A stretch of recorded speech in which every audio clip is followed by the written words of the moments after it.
Chaîne de la diaspora, Le chef de l'État est au-dessus des partis politiques. Sont en train de faire.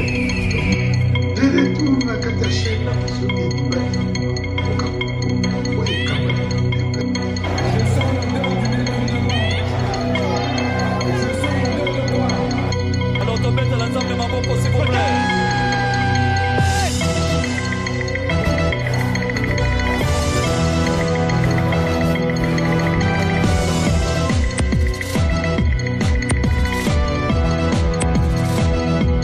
Bonne nouvelle na bana ya Europe mobimba ezali pona koyebisa bino ete tozali na veillée ya délivrance le 27 décembre 2025 ezali na kati ya Paris tokobanda na 23h tina 6h du matin mokolo wana tokosambela pona moto moko na moko tina moto asuka mokolo wana biso na bademo bitumba titokoma na 6h esi tolongi bango bato bayaki na veillée passé bato AVC batiki babeki bana ya autiste bakomi koloba bato sans papier bazwi mikanda bato ba maladie esilaki bato ya blocage babikaki bino moko botala ba témoignage.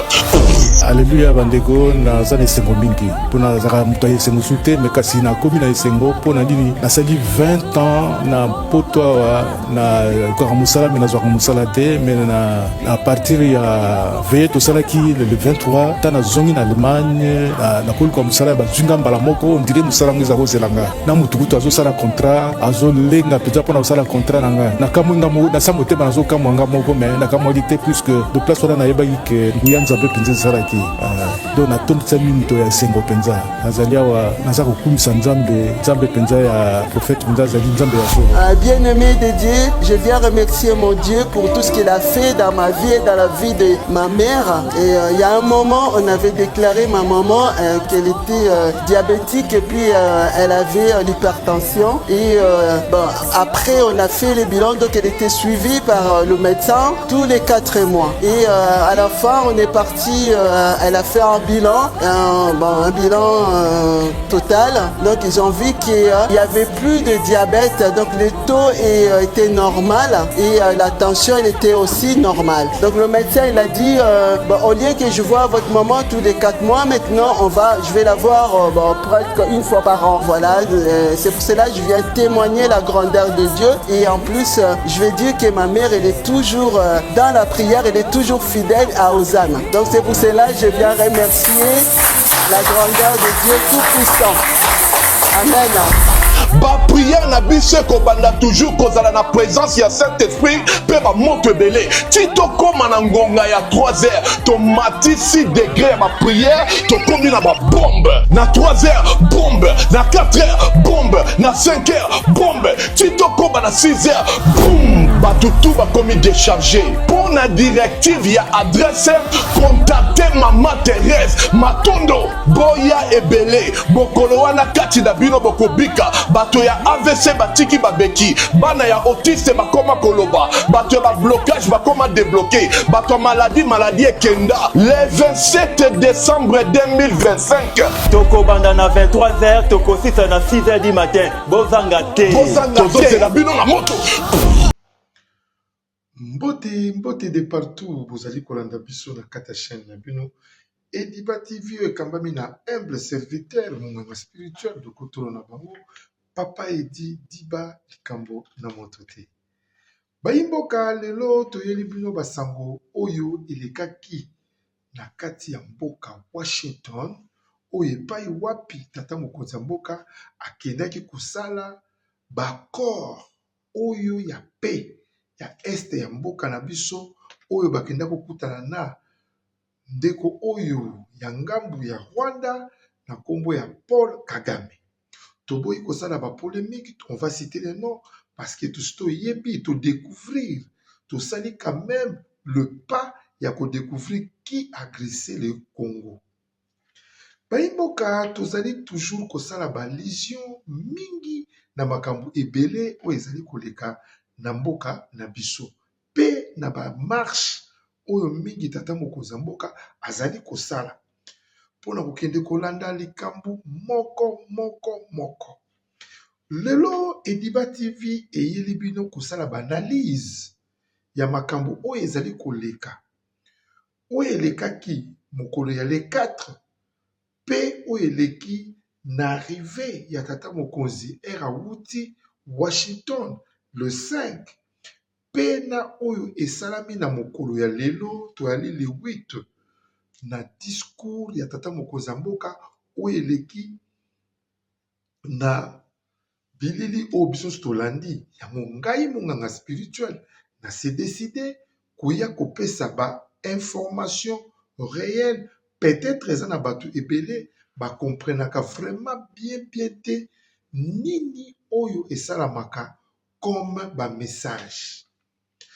Omoni na kati ya Congo démocratique tozali na bato ebele bazali ba ignorant. Ignorance na bango ezali kosalama que les gens ne veulent pas bien comprendre le contexte des problèmes oyo nini ezali koleka. Yango biso ba chroniqueur journaliste tozali na ba lolenge ebele o bato bapesaka ba estimation ya ba information na bango. Okomona mosusu apesa information azali fanatique. Vous rendez compte ti lelo tozana ba congolais oyo baza kolinga Kagame. Donc bazali ko support même Kagame. Donc lelo longo ko ba Kabila, mais il y a des gens au baza ko support Kagame. Au baza ko loba ke Kagame fako zala, Kagame fako zonga, Kagame poko kei. Donc jusqu'à cette heure là toujours loba. Ba congolais mosusu bazali ko sala toujours o ezali mal pour na congolais pour na kotala etonga na biso. Ezalaki un petit résumé pour na kubanda lisolo na biso ya mokolo lelo o na bengaka banalise o tokosolola mwa moke na molai moto na moto abenda kiti alanda ngai tre na bolamu kobeta parcours ya tata mokonzi ya mboka ndenge akendaki na UCA na Washington précisément na Maison Blanche oyo epai wapi akendaki kokutana na homologue na ye oyo tokobenga na respect nyonso mais c'est Paul Kagame oyo azalaki mokonzi ya batroupe nyonso oyo ba M23 batroupe nini tout mokonzi wana bakende kokutana na ye mpona kosigner accord ya paix. Premier point. Deuxième point, retour ya tata mokonzi ya mboka na biso. Na troisième point, tokolobela est-ce que guerre ndenge basignaki accord, est-ce que guerre ekatani mbala moko to guerre ezali ko continuer ou bien bazali ko récupérer ba ville tokoye bango awa na kati ya banalise na ba point oyo ngai papa edi na memeli bino na mokolo ya lelo pe na discours o tata mokonzi ya mboka apesi biso na mokolo lelo le 8. Tokozwa mwa spot publicitaire mwa moke ebongo tozonga na oyo nga na yeli bino na mokolo lelo tokosolola yango nde nalobaka chaque fois na mokuse mpe na molai mpo te congolais nyonso azala na tension ya koyeba nini oyo tokolobela. Le 29 novembre 2025, un moment historique. La Fondation Sheila Mwanda et le Centre des formations professionnelles Siloé ont célébré une collation tout simplement exceptionnelle. Une journée d'émotion, de fierté et surtout de réussite.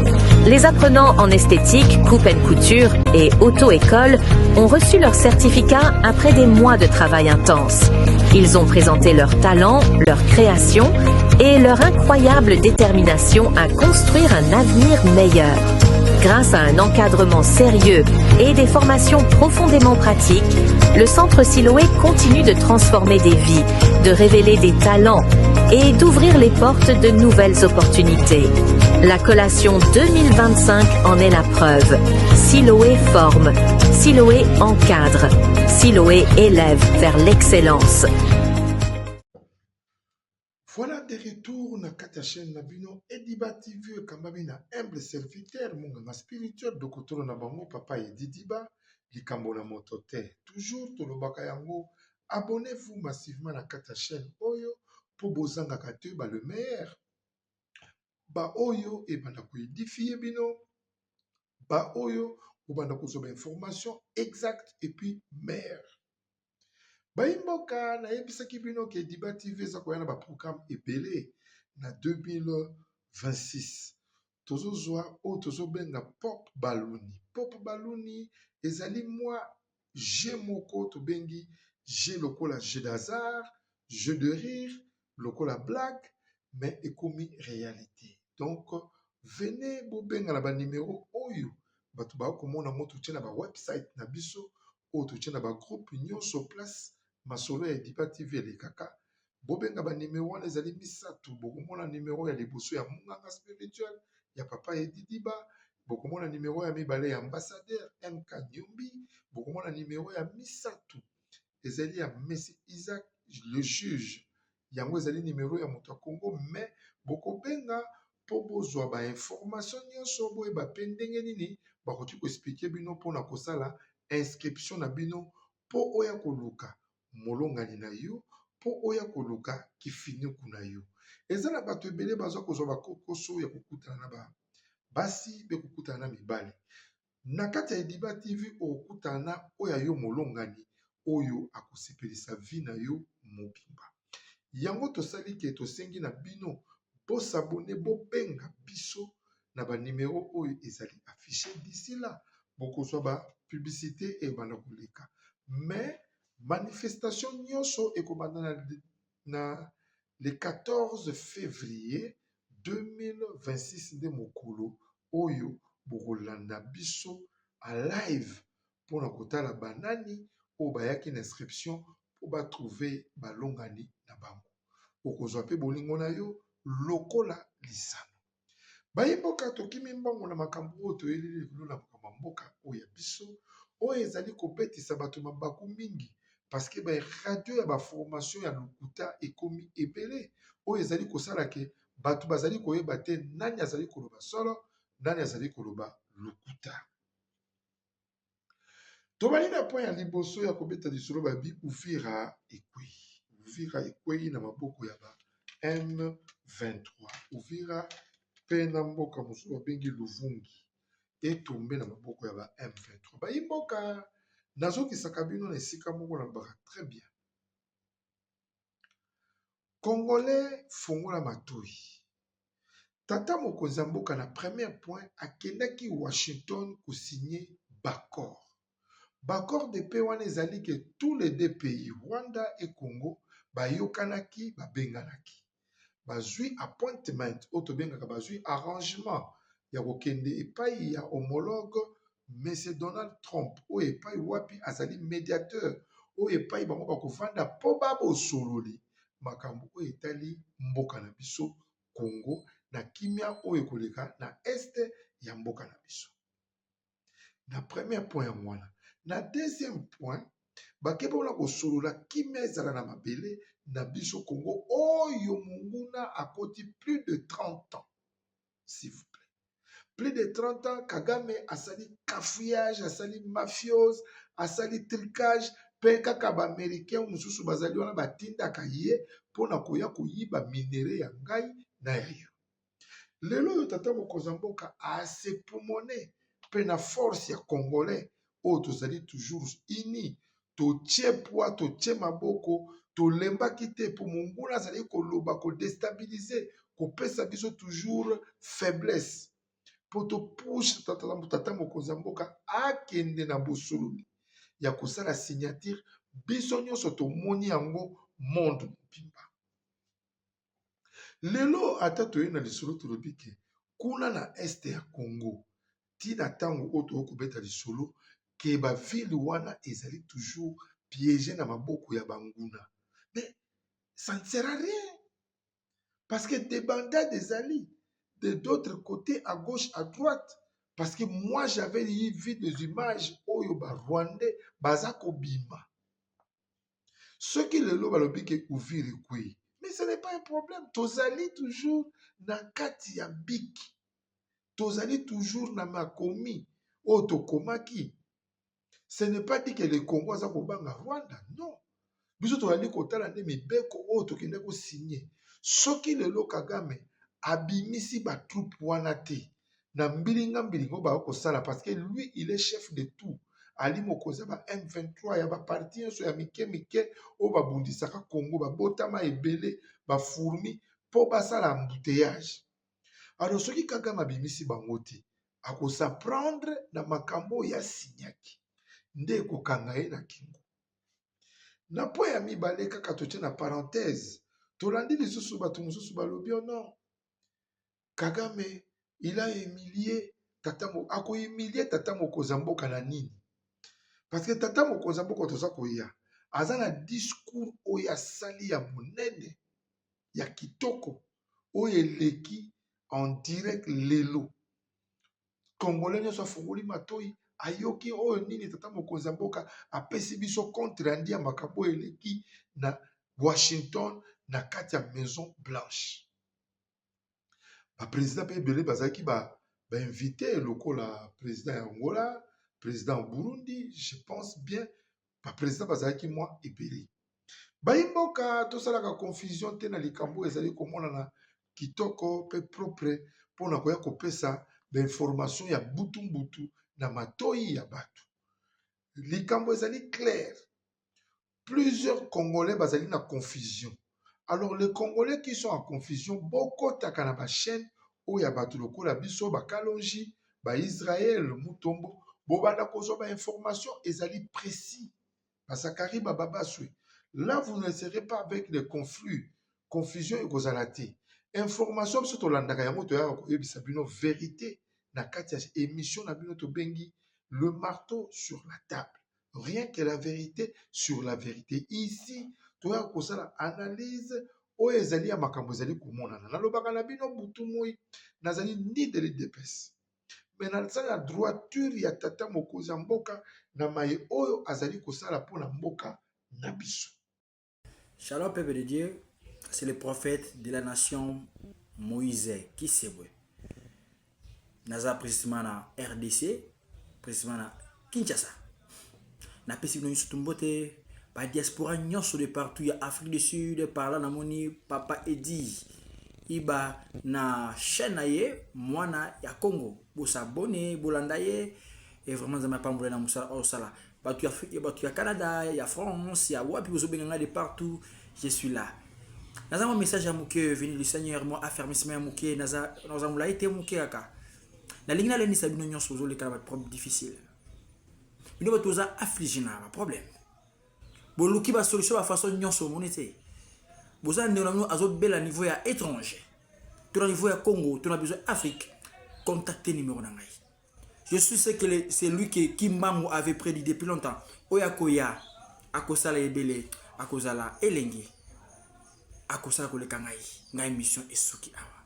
Botuno Kibangi, c'est lui qui avait dit ça. Il avait annoncé. Ozana hernie, ozana appendicite, ozana kyste, ozana moutena AVC, ozana moistana myome, ba kyste, azobotate. Partout bozali, bo contacte ngai. Baza ebele déjà ba mwino boko na ngai bokanzambe. Toko traité ye, apa côté ya na teaka na traité ka pe ba malade na msibino. Na so formation ya malamu penza. Yoko beta libaku olaninga na chaîne ya YouTube ya papa Edi iba mwana Congo ko hésiter te ezana batu nzambe pe atindaka ezape na batu tala Jésus Christ malgré que te azor sala mais azor pe miracle ezaki bonganga ya nzambe aibisi Bartimée olingina sela onini azui Jésus Christ azui soi na mabele achela misu mtamonaki ezabonganga ya nzambe. Je suis là pour vous. Moïse, qui c'est le prophète de la nation de la Congo, ba ebingai ebele o kombi wo pesanga parce que ba prophétie na ngasi na pesi mutu eratakati za nzambe tata ya lola ine alaksangai naza eloko te pe nzambe naza mutu apasi mutu ya nzala mais ba grâce na kati na ngai ndesala lelo onazala lelo kote ni mona ngai ozala jamais dessus ozana Kinshasa ozana penini contactez-moi. Monsieur Abing na déplacaka la kiba pré msusu et ça rabacha ba moyen on m'invite l'invitation je pars faire le travail là-bas. Que Dieu vous bénisse. Que Dieu bénisse les Congo, tous les diasporas, les orphelins, les prisonniers. Ba tout ba moment difficile injuste kinzambe apambola bino. Le pango te camarade bolukangai. On va dire difficile étrange. Contactez mon numéro. Que Dieu vous bénisse. Merci beaucoup. Na deuxième point na biso to epengla ki momoke.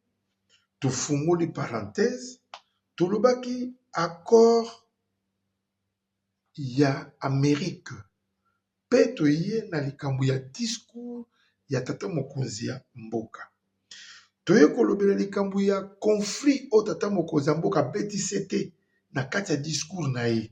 Etant que les analystes toye kotala ke tata mokonzi ya mboka alobeli moko stratégique ndenge makambo elekaki na Washington pe makambo basololaki yango na mikanda oyo ekumamaki. Tata mokonzi ya mboka aepengle place wana makambo nyonso bokoyoka mbilinga ekosaprendre toujours na Rwanda ki Kagame. Donc Congolais kozala na yo agité te. Ah, j'ai écouté d'autres Congolais lelo erna kozonga na uti musala na kina batu moko ba Congolais moko boye songolo pakana na kosite ba kombote. Oteme comment boke kozoela ko signer mais guerre récilité. Gabi mais est-ce que vous savez que il fallait pas qu'il signer dans l'accord et puis guerre est aussi là parce que batuwana bazana ba konzi na bango parce que mo konzi na bango rebelle na bango ya munene numéro 1 azalaki na Amérique yende ya kozonga po ya koswana bango accord esalami le 4 tata mokonzi mbozo kazongi le 5 akuti makompe na mboka ne ba kei ba félicitations ndenge ezalaki le 6 tolali Kagame pas zongi pa na ya lobi pe ba n'importe quoi o ifaka loba parce qu'il était là devant Tshisekedi il n'a rien parlé à mon équipe 12 nae roi d'Enko. Alors le loyo Kagame même peut parler n'importe quoi asa déjà na singa otobenga cordon na kingo nae il doit se défendre pour effacer couper cette cordon. Président ni alekaki na Congo wana ya Hippolyte Kanambe pona kubimisa Kagame na miso batu na monde mobimba. C'est seulement tata mokonzi mboka il a fait ça. Pourquoi tokoki kondima te ata minimum moke ya musala oyo kitoko tata mokonzi mboka asali pona mboka na biso Congo yango tolobiki les conflits là à l'est du pays etikali kaka likambo ya Rwanda bango moko po Congo soka bito kota yango toza ko éviter pour makila ya bandeko na so basi bakufi mingi. Nous ne sommes pas des criminels, nous ne sommes pas à l'auteur de tuer les gens, mais Rwanda za na point na biso ata mokolo moko te.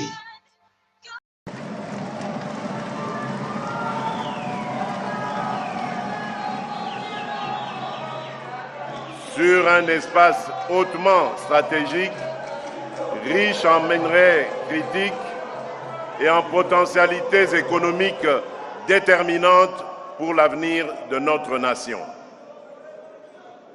Face à cette agression, notre légitime riposte a été à la fois militaire, institutionnelle et diplomatique. Sur le terrain, les forces armées de la République démocratique du Congo, appuyées par la police nationale, les services de sécurité ainsi que les patriotes Wazalendo, ont opposé une résistance farouche à l'agresseur ainsi qu'à ses supplétifs. Elles ont contenu plusieurs offensives majeures de l'ennemi, stabilisé des axes vitaux, sécurisé des agglomérations stratégiques et protéger des corridors humanitaires. Dans des conditions logistiques, opérationnelles et humaines souvent extrêmement difficiles, nos forces ont démontré un courage et un patriotisme qui forcent le respect et l'admiration. Permettez-moi, avant de poursuivre, de m'incliner avec vous devant la mémoire de toutes les victimes des conflits et des violences qui ont encore cette année endeuillé nos familles, particulièrement à l'est de la République. À leurs proches, j'exprime au nom de la nation tout entière notre compassion la plus profonde. À celles et ceux qui portent encore les stigmates de ces drames, blessés, déplacés, populations contraintes à la peur et à l'errance, je veux dire, votre souffrance ne nous est ni étrangère ni indifférente. L'État est et restera à vos côtés. Je tiens dans le même élan à saluer avec respect et reconnaissance nos forces de défense et de sécurité, ainsi que les patriotes Ouazalendo qui, au prix de sacrifices considérables, veillent sur nos frontières et protègent nos communautés. Par leur bravoure, ils incarnent au quotidien la résistance de notre peuple. La République leur est redevable et l'histoire retiendra leur nom et leur engagement.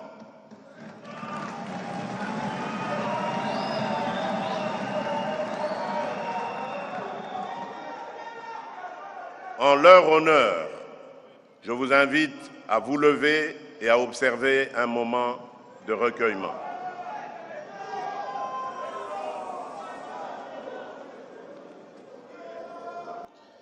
Rwanda azata na pona biso ta mokolo moko te bayimboka tozala vraiment pas optimiste biso moko toyebi valeur na force ya mboka na biso démocratique du Congo. Bayimboka pona kokende na lombangu tozongi na likambo ya oyo ba discours tata mokonzi mboka apesi na mokolo lelo nde tokende kosilisa na likambo ya este ya mboka toujours. On est allé jusqu'au parenthèse où est bimi na kati ya discours à tata mokonzi mboka. Mingi ba polémique, ba polémique ango. Mais ce ne sont pas des histoires à polémiquer parce que ce n'est que normal. Nous sommes critiqués, nous sommes insultés. Kinshasa, la capitale, Kinshasa, la belle, Kinshasa, où est allés Kinshasa, la belle, qui est éclairée partout. J'ai des amis français, Baoutawa, Bagenara vacances na Kinshasa, si je ne me trompe pas. C'était un peu longtemps, et puis, dernièrement, Baby Makasi, qui a tué ces pays-là? Ezaka gouverneur Bumbate, Daniel Bumbate, Ezali Yonanga. Na pesa bino mukolo musu na sala émission moko na pesa bandakisa na lobaka na bino mingi bo s'abonner massivement na kata chaîne oyo po bozoka ba vérité na ba réalité ya makambo bayimboka to solola yo bimisi poubelle na ndako na yo ozoyebisa meme mwana na yo nazosela mbula soki ebeti nde na kozwa poubelle wana ke kobwaka oza kobwaka yango po echola ekende wapi. Alors ces poubelles wana ezali tuk ya matiti wana ekokende eke na vague ya mai ekomi quelque part ekangami bosoto wana tokobenga kaka Daniel Bumba po aya kolongolela yo ube tokobenga tata mokonzi mboka. C'est que Bumba eloko akoki kosala son excellence, il devait employer des emplois. Kobenga ba cantonnaire, kobenga les gens, nde na yebisaka bino ke biso tozosala propagande te ke polobi nazwa bokonzi. Non, ezali biloko tozomona awa. Et na yebisaka que 2028 ngai edi na kozala gouverneur ya ville ya Kinshasa. Je fais ça parce que naza komona ndenge eza kotambolela. Soki ndeko na biso Daniel Bumba, son excellence, asalaki eloko moko par erreur. On peut toujours on peut toujours lui montrer comment ça se passe. Peut-être azalina batro ba conseiller qui to côté et loko ezali ko buma pa na biso nde yango wana. Batu ba ko bimisa bosoto ba ko bwaka. Bosoto le kangami quelque part et boucher we ya mai yo to bigi nzela ya mai. Alors faut qu'on luka ba caniveau, qu'on déboucher des caniveaux pour que basala structure maeleka. Alors que chez nous au Congo, précisément à Kinshasa, to alina ba ancien fosse oyo ba mzela ba mai ba terrasse ya kala. Toujours linga to sala urbanisation ya sika. Pote et luka décalage mai ekende et pai o wapi ekoti ko salama dakimia. Banding ba imboka toi kizaka vraiment kaka mingi te. Biso moko to ali ba promoteur yako boma mboka na biso. okomona courant oyo asabendi singa ya 2,5. Le rouge et le noir là, je ne me trompe pas si nalobi ya solo okomona bendi yango ebimi na lopango wana eleki boyebe singa wana ebendi moyena na 5-6 parcelle bongo soki esali esandi ekomema force ya intensité ya courant nini bayimboka tosala baanalyse ya makambo oyo ke ekoki kolakisa meme yo na nga ndenge nini tokoki kokumbela mboka na biso. Son excellence ndeko Daniel Bumba nalalaki ba video nalandi ba émission nalandi ba discours ozalaki un peu humilié et puis caméra ezwaki yo mingi komitungisama te mosala ya leta ezalaka bongo mosala ya leta fo koyekola mpe koyeba nini okoki kosala mpe kozala baconseiller ya kitoko mpo balakisa badirige yo motu moko atyo na libanda ya mosala na yo te me améliorer siko stratégie tata mokonzi ya mboka alobi po alingi capital moko propre et meilleur parce que eza koyamba batu ebele tozwa spot publicitaire oyo ebongo tozonga na décalage na biso ya suka oyo toyeli message oyo tokolobela tolobeli likambo ya Daniel Bumba son excellence mais c'est Daniel Bumba mpona makambo ya Congo ekomi capital ekomi mabe ekomi trop sale luka ndenge nini ya koameliore yango mpo te lobi epesa susu te keno tata mokonzi ya mboka asali discours akize oyo te malakisi keno soki totiki poubelle wana tokomi kobenga ngo lelo kini la poubelle ekozala mabe mpe ekozala na motu na yo.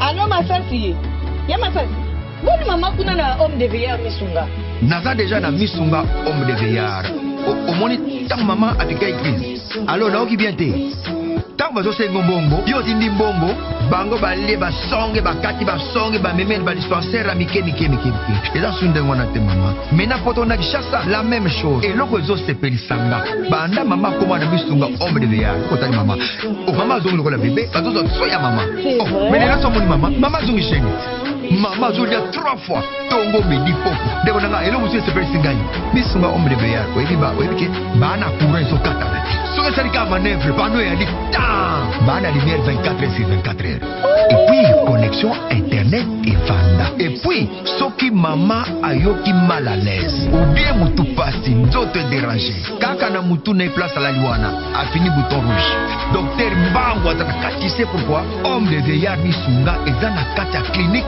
misunga noso afuti mbongo nozo regrete te awa lisusu bien yango ezali baminganga bazosala mama contrôle chaque semaine mais azala kuna abela te bazosala examen en tout cas ya Masasi emonani mpenza nga na pemi bana mama akomi na homme de veillard misunga emonani na misu te emonani bambongo na baopinda ya pamba wana c'est fini tout ça bokolia yango lisusu te homme de veillard misunga nga na bango rendez-vous ka na fin du mois na pemi te non tika ya fanda kuna lia tranquille apema bamédecin 24 heures sur 24 heures akontinue kuna nga na lopesaka mbongo na fin du mois yebisa bango na change komona komili batimisunga babe.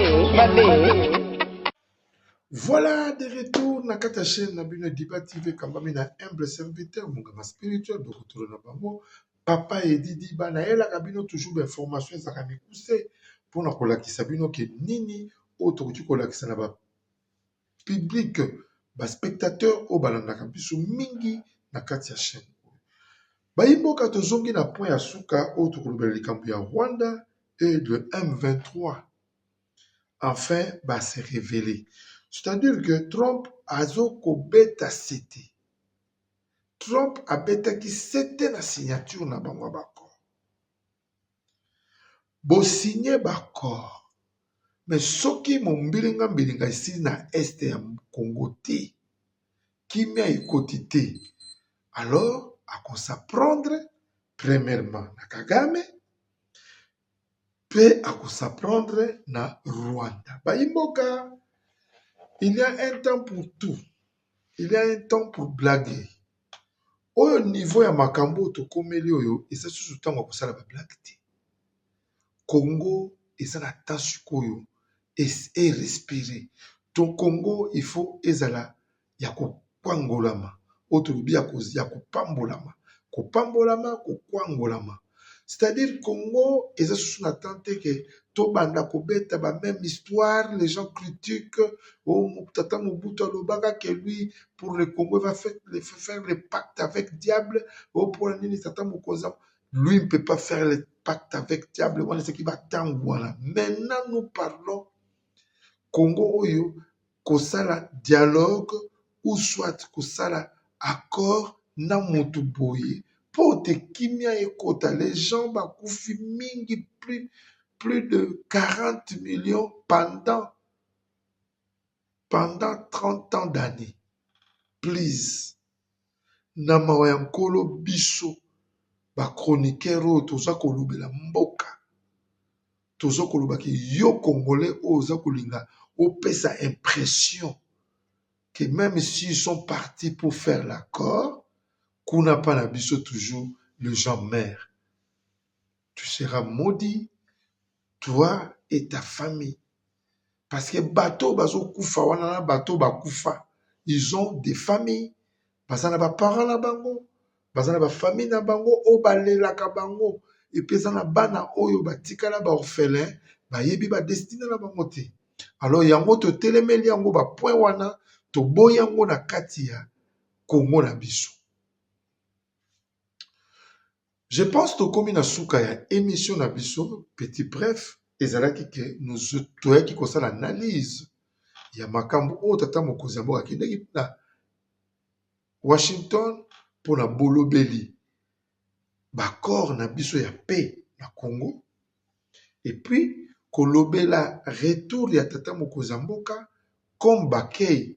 Oui, il a été Azaïro, Batouba Yambie Malamu, pe asali discours où il a talisi que Kinshasa na biso ekomi poubelle. Tote le melayango, pote, to sunga, son excellence, mais c'est Daniel Bumba, pote asala musala denge elongolami. Et surtout soka zangi ba soutien, bato bakoki kopesa ye maele na boanya, tozali. Nous sommes tous les Congolais. Même nous vivons à l'étranger. On peut avoir un appel. Nous portons toujours un plus na oyo tokoloba. Kolakisake ele kakaboye. Ndenge tout ça comme on à l'étranger. Dernier point. Ezali point ya bolobeli. Makambo oyo ya mboka na biso. Je m'excuse. Na mbilinga teke bokanisaki soki basali accord bien lelo lobi kuna na este silimba la moko non. Je m'excuse, ça peut prendre 3 mois, ça peut prendre 1 mois, mais ezali problème ya Kagame na mboka na ye. Biso to tenir fort ya kosenga na paix kimia pa nzambe bandeko na biso kuna na este bazwa nde ba problème ti. Bazwa ba choc te ba kufa pe lisusu te parce que yaza ko bunda pona ko zoba ville wana Uvira ajuna ville o nini Luvungi azu Uvira na Luvungi ba imboka na bokebi pe na bwanya na betela kabino toujours mbela o ezali chaîne oyo chrétienne kambami na humble serviteur papa Yedidiba likamona motuti message oyo d'analyse to yela kibino na moko ya lelo yango to kokabula pote bayimboka batambula na mbutu te bakende pe biyoka yoka te balobaki bo bazongisaki bo ekosila pe ekostope hémorragie wana ekosila to bosani pe keno na este ya Congo tozalaka na Kagame moko asalaka désordre azali boya asalaka bo abundisaka bo asalaka bo azala kola itila non ekosila ebongo yo Kongolo mto kolinga Kagame lilo akomi malamu pona yo polinga katata mokoza mboka te. Vous savez des raisons na lobaka Mobutu moi po azali moluba po azali boye wana yo moto kotikala na soni. Nous ne voulons pas un Congo indivisable. Tolingi Congo ezala moko tata moko mama moko ekolo moko patrie moko mokonzi pe moko. C'est que nous voulons pas la biso ba vrai Congolais pour la kimia paix ezala pa na biso. Bayimboka na mokolo lelo tosuki awa abonnez-vous massivement na kata chaîne na bino Ediba TV pour borataka le meilleur ti.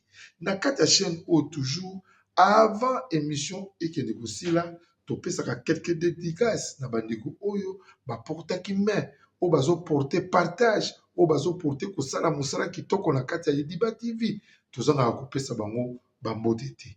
Dadi nitu ya ba 15 d'Avra na mboka France nzamba lola mona yo na mosala kitoko ozali kosala na kati ya Yediba TV. Fiston kabwena ya ba Fiston na kati ya mboka France toujours. Simplice Lotonadio na kati ya ville ya Montreuil na pesi bino bambote epai bozali.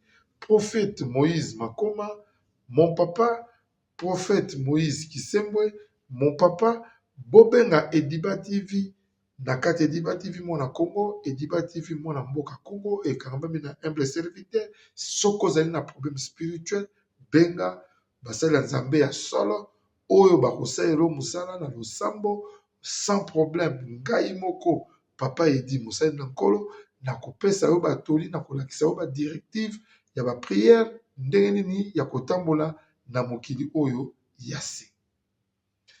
Tomonani mokolo lobi soki Yesu Masiya azongi te. Chaîne de la diaspora, Le chef de l'État est au-dessus des partis politiques. Sont en train de faire.